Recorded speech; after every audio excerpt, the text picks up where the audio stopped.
యేసుని ప్రేమ ఛానల్కి స్వాగతం. దయచేసి ఈ ఛానల్ని లైక్ చేయండి. తెలుగు డైలీ ఆడియో బైబిల్ యెహోషువ 7వ అధ్యాయము. శపితమైన దాని విషయంలో ఇశ్రాయేలీయులు తిరుగుబాటు చేసిరి. ఎట్లనగా యూదా గోత్రములో జరహు ముని మనుమడును జబ్ది మనుమడును కర్మీ కుమారుడునైన ఆకాను శపితము చేయబడిన దానిలో కొంత తీసుకొనెను గనుక యెహోవా ఇశ్రాయేలీయుల మీద కోపించెను. యెహోషువ, మీరు వెళ్లి దేశమును వేగుచూడుడని చెప్పి బేతేలు తూర్పు దిక్కున బేతావేను దగ్గరనున్న హాయి అను పురమునకు ఎరుకో నుండి వేగుల వారిని పంపగా వారు వెళ్లి హాయి పురమును వేగుచూచి యెహోషువ యొద్దకు తిరిగి వచ్చి, జనులందరినీ వెళ్లనీయకము, 2-3 వేల మంది వెళ్లి హాయిని పట్టుకొనవచ్చును. జనులందరూ ప్రయాసపడి అక్కడికి వెళ్లనేలా, హాయి వారు కొద్దిగానున్నారు గదా అనిరి. కాబట్టి జనులలో ఇంచుమించు 3,000 మంది అక్కడికి వెళ్లిరి గాని వారు హాయి వారి ఎదుట నిలువలేక పారిపోయిరి.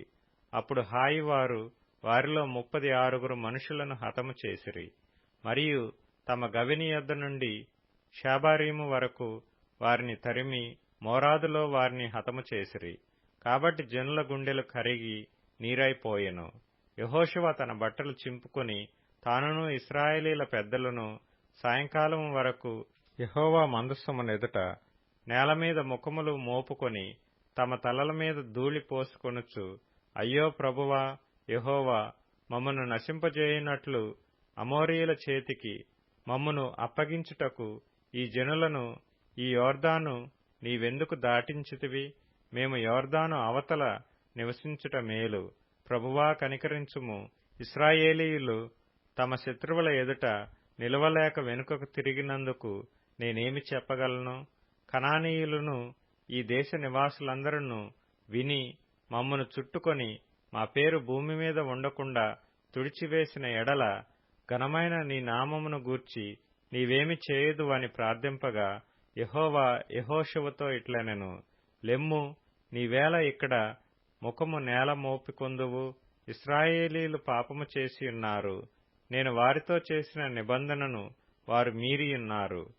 శపితమైన దాని కొంత తీసుకొని దొంగిలి బొంకి తమ సామానులో దాని ఉంచుకొనియున్నారు. కాబట్టి ఇశ్రాయేలీలు శాపగ్రస్తులై తమ శత్రువుల ఎదుట నిలవలేక తమ శత్రువుల ఎదుట వెనుకకు తిరిగిరి. శాపగ్రస్తులైన వారు మీ మధ్య నుండకుండా మీరు వారిని నిర్మూలము చేసితేనే తప్ప నేను మీకు తోడైయుండను. నీవు లేచి జనులను పరిశుద్ధపరచి వారితో ఇలాగు చెప్పుము, రేపటికి మిమ్మును మీరు పరిశుద్ధపరచుకొనుడి. ఇశ్రాయేలీల దేవుడైన యెహోవా సెలవిచ్చినదేమనగా, ఇశ్రాయేలీలారా, మీ మధ్య శాపగ్రస్తమైనదొకటి కలదు. మీరు దానిని మీ మధ్య నుండకుండా నిర్మూలము చేయు వరకు మీ శత్రువుల ఎదుట మీరు నిలవలేరు. ఉదయమున మీ గోత్రముల వరుసను బట్టి మీరు రప్పింపబడుదురు. అప్పుడు యెహోవా ఏ గోత్రమును సూచించునో అది వంశముల వరుస ప్రకారము దగ్గరకు రావలెను. యెహోవా సూచించు వంశము కుటుంబముల ప్రకారము దగ్గరకు రావలెను. యెహోవా సూచించు కుటుంబము పురుషుల వరుస ప్రకారము దగ్గరకు రావలెను. అప్పుడు శపితమైనది ఎవని యొద్ద దొరుకునో వానిని వానికి కలిగిన వారినందరినీ అగ్నిచేత కాల్చివేయవలెను. ఎలయనగా వాడు యెహోవా నిబంధనను మీరి ఇశ్రాయేలులో దుష్కార్యము చేసినవాడు అనెను. కాబట్టి యెహోషువ ఉదయమున లేచి ఇశ్రాయేలీలను వారి గోత్రముల వరుసను బట్టి దగ్గరకు రప్పించినప్పుడు యూదా గోత్రము పట్టబడెను. యూదా వంశమును దగ్గరకు రప్పించినప్పుడు జరహీయుల వంశము పట్టబడెను. జరహీయుల వంశమును పురుషుల వరుసను దగ్గరకు రప్పించినప్పుడు జబ్ది పట్టబడెను. అతడును అతని ఇంటి పురుషుల వరుసను దగ్గరకు రప్పింపబడినప్పుడు యూదాగోత్రములోని జరహు ముని మనుమడును జబ్ది మనుమడును కర్మీ కుమారుడునైన ఆకాను పట్టబడెను.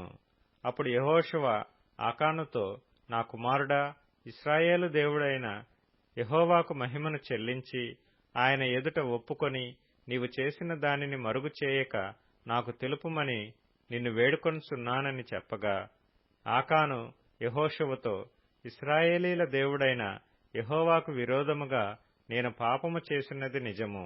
దోపుడు సొమ్ములో ఒక మంచి షీనారు పై వస్త్రమును, 200 తులముల వెండిని, 50 తులముల ఎత్తుగల ఒక బంగారు కమ్మిని నేను చూచి వాటిని ఆశించి తీసుకొంటిని. అదిగో, నా డేరా మధ్య అవి భూమిలో దాచబడి ఉన్నవి. ఆ వెండి దాని క్రింద ఉన్నదని ఉత్తరమిచ్చి తాను చేసినదంతయు ఒప్పుకొనెను.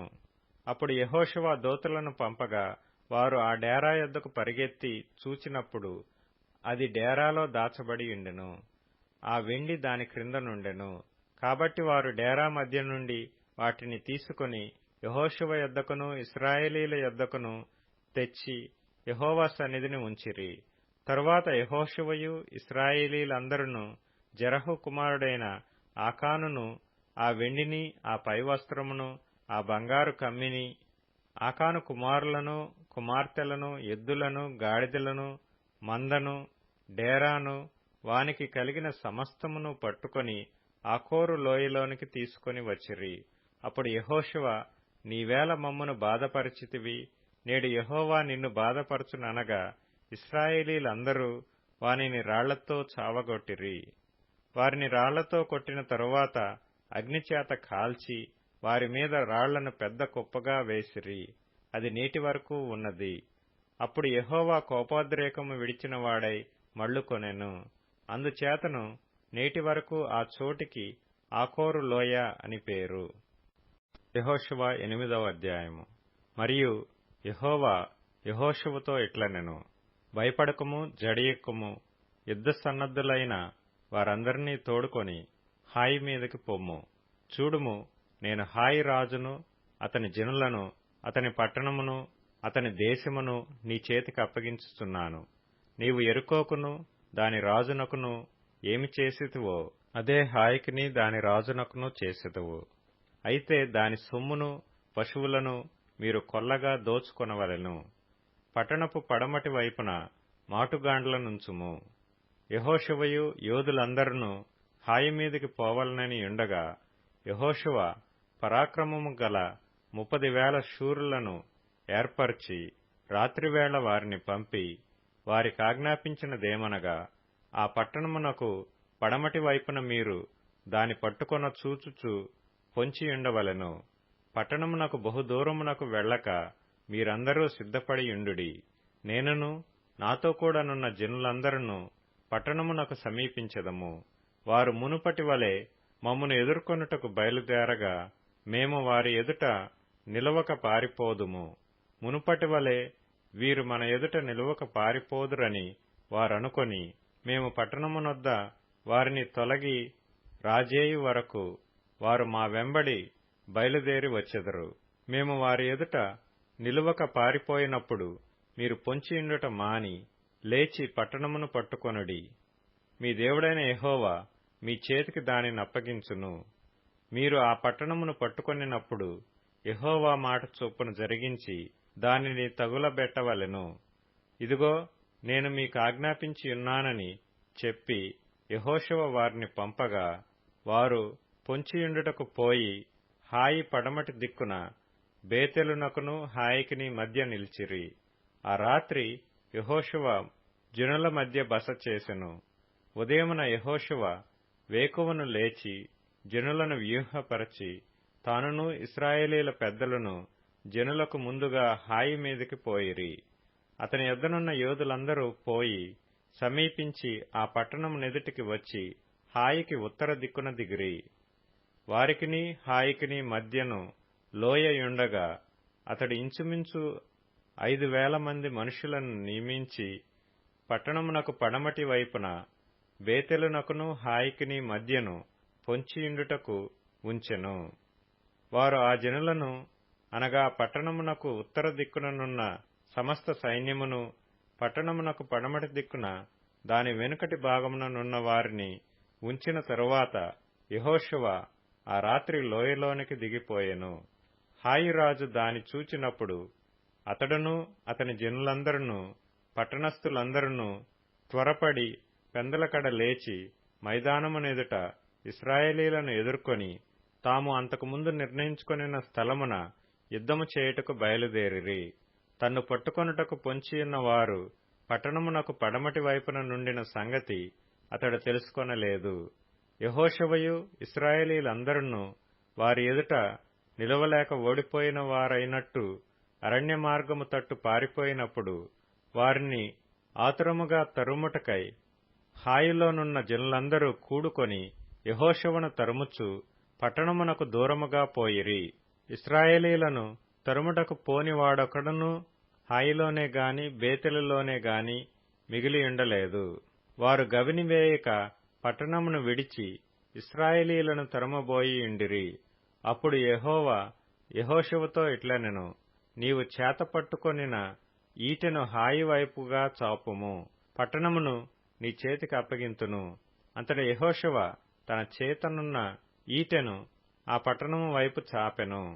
అతడు తన చెయ్యి చాపగా పొంచియున్న వారు మాటులో నుండి త్వరగా లేచి పరుగెత్తి పట్టణములో చొచ్చి దాని పట్టుకొని అప్పుడే తగలబెట్టిరి. హాయివారు వెనుకవైపు తిరిగి చూచినప్పుడు ఆ పట్టణము యొక్క పొగ ఆకాశమునకెక్కుచుండెను. అప్పుడు అరణ్యమునకు పారిపోయిన జనులు తిరిగి తమ్మును తరుముచున్న వారి మీద పడుచుండిరి. గనుక ఈ తట్టైనను ఆ తట్టైనను పారిపోవుటకు వారికి వీలు లేకపోయెను. పొంచియున్న వారు పట్టణమును పట్టుకొని ఉండుటయు పట్టణపు పొగ ఎక్కుచుండుటయు యెహోషువయు ఇశ్రాయేలీయులందరును చూచినప్పుడు వారు తిరిగి హాయి వారిని హతము చేసిరి.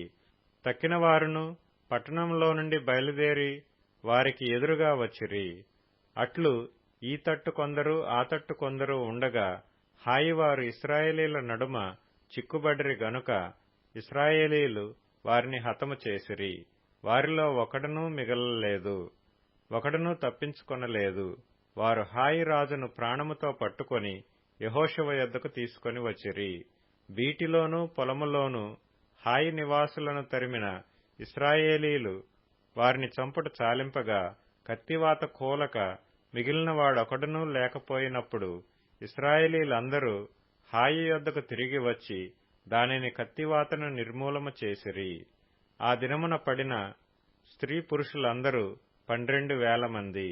యెహోషువ హాయి నివాసులందరినీ నిర్మూలము చేయు వరకు ఈటెను పట్టుకొని చాచిన తన చేతిని తిరిగి ముడుచుకొనలేదు.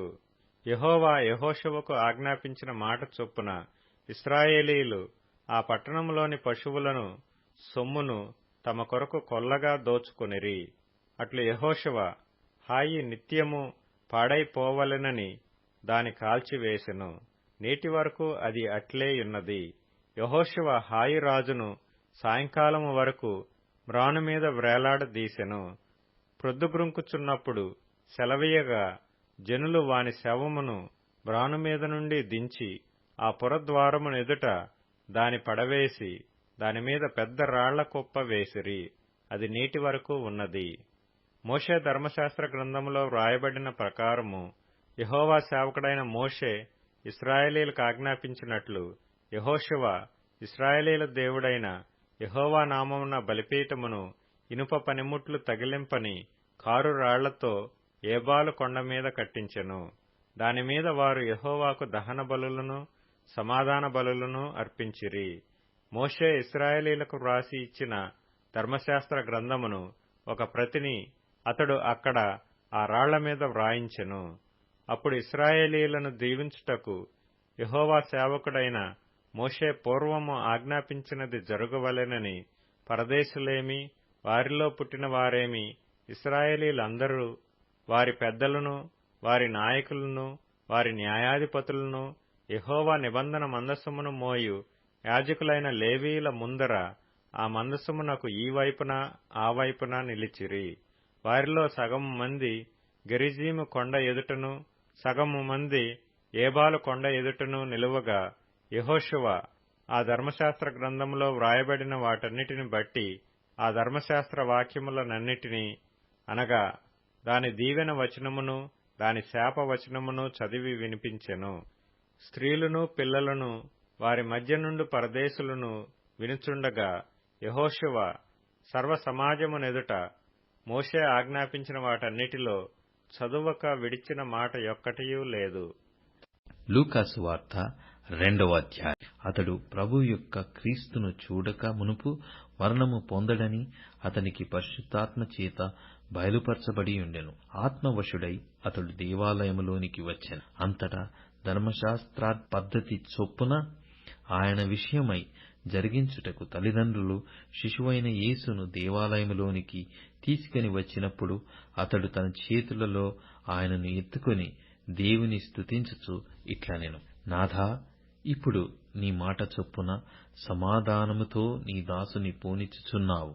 అన్యజనులకు నిన్ను బయలుపరచుటకు వెలుగుగాను, నీ ప్రజలైన ఇశ్రాయేలుకు మహిమగాను నీవు సకల ప్రజల ఎదుట సిద్ధపరిచిన నీ రక్షణ నేను కన్నులారా చూచితిని. యోసేపును ఆయన తల్లియు ఆయనను గూర్చి చెప్పబడిన మాటలను విని ఆశ్చర్యపడిరి. సిమెయోను వారిని దీవించి, ఇదిగో, అనేక హృదయాలోచనలు బయలుపడినట్లు ఇశ్రాయేలులలో అనేకులు పడుటకును తిరిగి లేచుటకును వివాదాస్పదమైన గుర్తుగా ఈయన నియమింపబడియున్నాడు. మరియు నీ హృదయములోనికి ఒక ఖడ్గము దూసుకుని పోవునని ఆయన తల్లి అయిన మరియతో చెప్పెను. మరియ ఆషేరు గోత్రికురాలును పనుయేలు కుమార్తెయునైన అన్న అను ఒక ప్రవక్తియుండెను. ఆమె కన్యాత్వము మొదలు 7 ఏండ్లు పెనిమిటితో సంసారం చేసి బహుకాలము గడిచినదై 84 సంవత్సరములు విధవరాలయ్యుండి దేవాలయము విడవక ఉపవాస ప్రార్థనలతో రేయింబగళ్ళు సేవ చేయుచుండెను. ఆమె కూడా ఆ గడియలోనే లోపలికి వచ్చి దేవుని కొనియాడి యెరూషలేములో విమోచన కొరకు కనిపెట్టుచున్న వారందరితో ఆయనను గూర్చి మాటలాడుచుండెను. అంతట వారు ప్రభువు ధర్మశాస్త్రము చొప్పున సమస్తము తీర్చిన పిమ్మట గలిలయలోని నజరేతను తమ ఊరికి తిరిగి వెళ్ళిరి. బాలుడు జ్ఞానముతో నిండుకొనుచు ఎదిగి బలము పొందుచుండెను. దేవుని దయ ఆయన మీద ఉండుండెను. పస్కా పండుగప్పుడు ఆయన తల్లిదండ్రులు ఏటేటా యెరూషలేమునకు వెళ్ళుచుండువారు. ఆయన 12 ఏండ్లవాడై ఉన్నప్పుడు ఆ పండుగనాచరించుటకై వాడుక చొప్పున వారు యెరూషలేమునకు వెళ్ళిరి. ఆ దినములు తీరిన తరువాత వారు తిరిగి వెళ్ళుచుండగా బాలుడైన యేసు యెరూషలేములో నిలిచెను. ఆయన తల్లిదండ్రులు ఆ సంగతి ఎరుగక ఆయన సమూహములో ఉన్నాడని తలంచి 1 దిన ప్రయాణము సాగిపోయి తమ బంధువులలోనూ ఎలవైన వారిలోనూ ఆయనను వెదుకుచుండిరి. ఆయన కనబడనందున ఆయనను వెదుకుచు యెరూషలేమునకు తిరిగి వచ్చిరి. 3 దినములైన తరువాత ఆయన దేవాలయములో బోధకుల మధ్య కూర్చుండి వారి మాటలను ఆలకించుచు వారిని ప్రశ్నలడుగుచు ఉండగా చూచిరి. ఆయన మాటలు వినిన వారందరూ ఆయన ప్రశ్నల ప్రజ్ఞకును ప్రత్యుత్తరములకును విస్మయమొందిరి. ఆయన తల్లిదండ్రులు ఆయనను చూచి మిక్కిలి ఆశ్చర్యపడిరి. ఆయన తల్లి, కుమారుడా, మమ్మును ఎందుకీలాగు చేసితివి? ఇదిగో, నీ తండ్రియు నేనును దుఃఖపడుచు నిన్ను వెతుకుచుంటిమని ఆయనతో చెప్పగా, ఆయన, మీరేల నన్ను వెతుకుచుంటిరి? నేను నా తండ్రి పనుల మీద నుండవలెనని మీరెరుగరా అని వారితో చెప్పెను. అయితే ఆయన తమతో చెప్పిన మాట వారు గ్రహింపలేదు. అంతటా ఆయన వారితో కూడా బయలుదేరి నజరేతునకు వచ్చి వారికి లోబడియుండెను. ఆయన తల్లి ఈ సంగతులన్నిటినీ తన హృదయములో భద్రము చేసుకొనెను. యేసు జ్ఞానమునందును వయస్సునందును దేవుని దయయందును మనుషుల దయయందును వర్ధిల్లుచుండెను. దయచేసి ఈ ఛానల్ని లైక్ చేయండి, షేర్ చేయండి, సబ్స్క్రైబ్ చేయండి.